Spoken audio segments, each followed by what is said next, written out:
Kitab Mazmur ini ditulis oleh Daud. Dan apa yang dia tuliskan dalam kitab Mazmur ini, itulah hal-hal yang dia alami. Termasuk Mazmur pasal 32 ayat 1-11. Ayatnya yang pertama mengatakan, berbahagialah orang yang diampuni pelanggarannya, yang dosanya ditutupi. Dosa kita akan diampuni, pelanggaran kita akan diampuni. Tapi konsekuensi, ada harga yang harus dibayar dari dosa kita. Seperti yang kita tahu, Raja Daud ini dia adalah seorang raja yang sangat luar biasa. Tetapi ada kesalahan besar yang dia lakukan. Dia berselingkuh dengan Batsheba, istri Uria. Dalam pasal 32 ini dia meminta ampun kepada Tuhan, mohon pengampunan daripada Allah. Tetapi ada harga yang harus dibayar oleh Daud. Ada harga ketika kita berbuat dosa, maka ada harga yang harus kita bayar. Daud, bahkan saya dan juga Bapak Ibu ketika kita melakukan dosa. Setiap orang boleh melakukan dosa, bisa minta ampun sama Tuhan.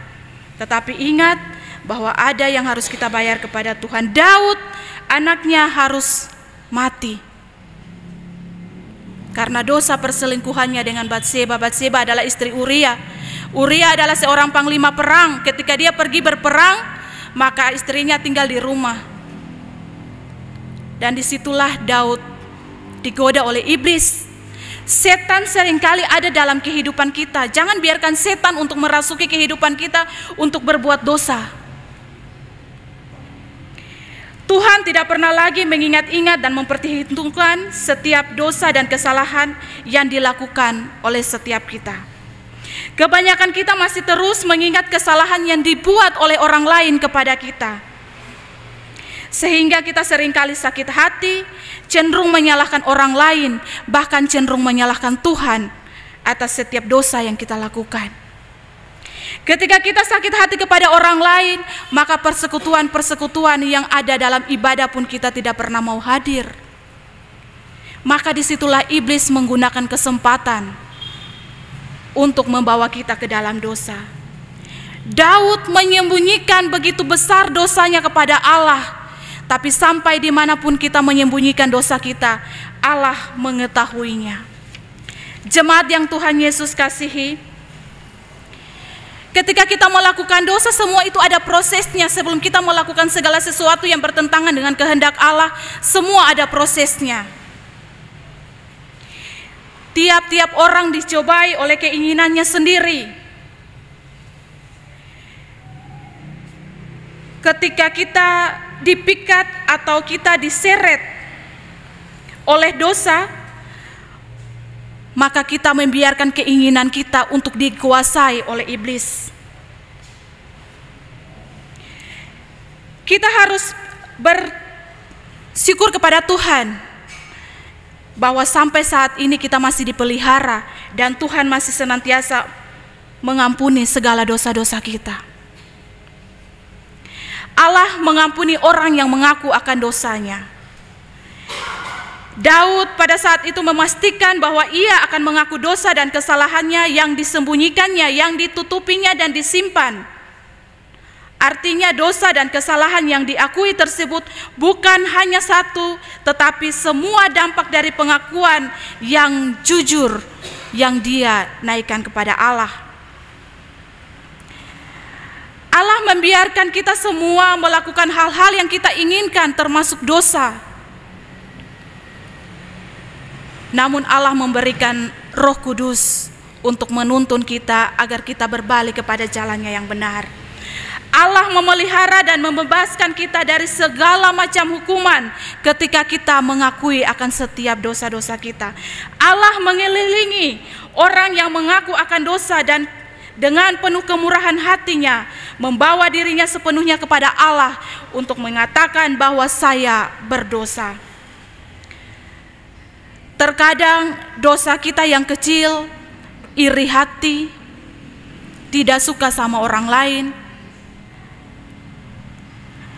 Jemaat yang Tuhan Yesus kasihi, betapa indahnya bahwa tiap hari, tiap jam, setiap saat mata Tuhan tertuju kepada kita, asal dosa kita dibereskan. Daud diurapi sebagai seorang raja. Dia dikenal sangat tekun, tetapi dia juga melakukan dosa. Apalagi kita manusia yang penuh dengan keterbatasan. Ingat bahwa setan seringkali memasuki kehidupan kita untuk kita selalu berbuat dosa. Setan tidak mau manusia hidup penuh dengan damai sejahtera. Saudara yang Tuhan Yesus kasihi, kalau mau mengaku dosa sama Tuhan, kita harus terbuka. Katakan kepada Tuhan bahwa kita berdosa. Tanpa kita ucapkan dengan bibir mulut kita, Tuhan tahu sampai kedalaman hati kita.